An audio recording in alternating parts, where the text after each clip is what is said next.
बांग्लादेश वायुसेनार गोटे ट्रेनिंग विमान आज दुर्घटनाग्रस्त होइछि। उड़ाणर किछि समय पर यह राजधानी ढाका थिबा गोटे स्कूल बिल्डिंग रे पिटी होई जଳି जाइछि।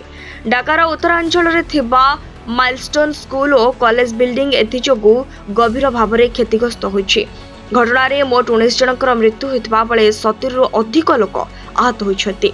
दुर्घटनाग्रस्त विमानटी चाइना निर्मित F7 अत्याधुनिक वर्सन A07 विजुआई ट्रेनिंग विमान मध्य 1.06 रे उड़ाण आरंभ करथिला।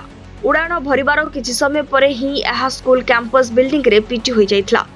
बिल्डिंग रे पिटी हेबा जोगु विमान रे निया लागि जाइतला। यह हुतुहुतु होई जळिबार वीडियो फोटो सामना को आसितला। सबठारु गुरुत्वपूर्ण कथा हला विमान स्कूल बिल्डिंग रे पिटी हेबा बेले क्लास चलितला। तेणु 2 जण शिक्षक और 16 जण निरीह शिक्षार्थी विमान क्रैश रे प्राण हराइछंती। विमान क्रैश पर बिल्डिंग रे निया लागि जाइतला। एथिजोगु पिला माने जीवन विकल रे दौड़ुथिबार दृश्य सामना को आसिछि।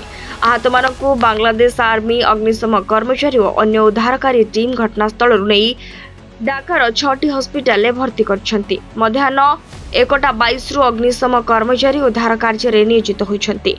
उत्तरा टोंगी पालाबी कुमितोला मिरपुर और पूर्वांचल अग्निशम स्टेशन रु 10 रु अधिक गाड़ी निया को आयत्त करबा को चेष्टा करछंती।